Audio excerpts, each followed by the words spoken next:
Selamat sore, sahabat kreatif. Bertemu lagi ya dengan Bu Eta dalam pembelajaran Bahasa Indonesia. Kali ini kita akan bahas tentang paragraf persuasif dan paragraf narasi. Nah, sahabat kreatif, apabila kita ingin membuat paragraf persuasi, berarti intinya kita ingin mengajak orang melakukan sesuatu. Kita ingin mengajak orang, ingin mempengaruhi orang agar orang mau ikut serta dengan apa yang kita anjurkan ya dalam tulisan kita. Nah, contohnya Arnold Palmer merupakan nama yang diperhitungkan di padang golf sebab ia mampu mempesona penonton maupun pemain handal yang dihadapinya. Menjaga ketepatan waktu merupakan hal yang amat penting baginya. Ia mempercayakan hal itu pada jam tangan emas Rolex Coaster Day Date. Nah, katanya, bagi saya golf sudah menjadi bagian dari jiwa. Perasaan yang sama kuatnya juga saya alami dengan Rolex. Rolex menjalankan tugasnya dengan sempurna. Nah, sebenarnya pada paragraf ini tujuannya dia ingin mengajak kita agar kita selalu tepat waktu. Kenapa ada pernyataan mengajak agar kita tepat waktu? Karena ada kata-kata bahwa hal yang amat penting baginya, ia mempercayakan hal itu pada jam tangan emas Rolex katanya. Sudah menjadi bagian jiwa. Nah, itu menandakan bahwa dia mempunyai karakter yang selalu menjaga ketepatan waktu ya di dalam melakukan sesuatu. Nah, contoh paragraf persuasif ini ajakannya itu tidak nampak tersirat ya, ajakan agar kita tepat waktu itu tidak nampak tersirat. Nah, ada juga contoh-contoh paragraf yang ajakannya itu nampak atau secara langsung. Nah, kata kuncinya di dalam paragraf itu dia menggunakan kata-kata ayo, marilah, lekaslah, segeralah, nah lakukanlah. Nah, ada lah, kata kuncinya lah. Nah, itu menunjukkan bahwa penggunaan paragraf persuasi ya.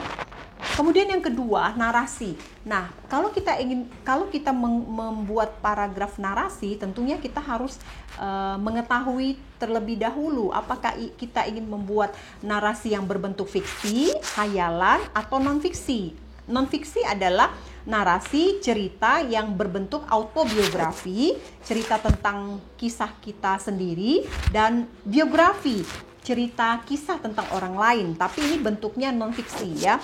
Kalau fiksi lebih mengarah kepada karya sastra, misalnya cerpen, novel, dan cerbung, ya, novelet dan lain-lain ya. Contoh, di sini saya berikan contoh paragraf narasi tapi berupa non-fiksi, berarti nyata ya, yang menjelaskan tentang biografi orang lain. Contoh, Khalil Gibran lahir pada 6 Januari 1883 di kota Bahre yang dibanggakan sebagai pengawal hutan Cedar Suci Lebanon, tempat Raja Sulaiman mengambil kayu untuk membangun kuilnya di Yerusalem. Ia lahir dari keluarga petani miskin. Ayahnya bernama Khairil bin Gibran dan ibunya bernama Camila. Ia sangat dekat dengan ibunya, bahkan guru Gibran yang pertama adalah ibunya sendiri. Ibunya pula lah yang mempunyai andil besar dalam membentuk Gibran sebagai penulis dan pelukis dunia. Nah, di dalam narasi ini terdapat apa? Terdapat adanya tokoh Khairil Gibran ya. Terdapat waktu kejadiannya kapan, tempatnya, ada latar tempatnya, ada peristiwanya. Nah, jadi narasi itu kata kuncinya adalah ada pelaku, ada peristiwa, ya, ada latar ya. Jadi tadi saya simpulkan bahwa narasi itu ada yang berupa narasi yang fiksi ya, khayalan seperti novel, cerpen, cerbung, novelet, komik. Kemudian ada juga yang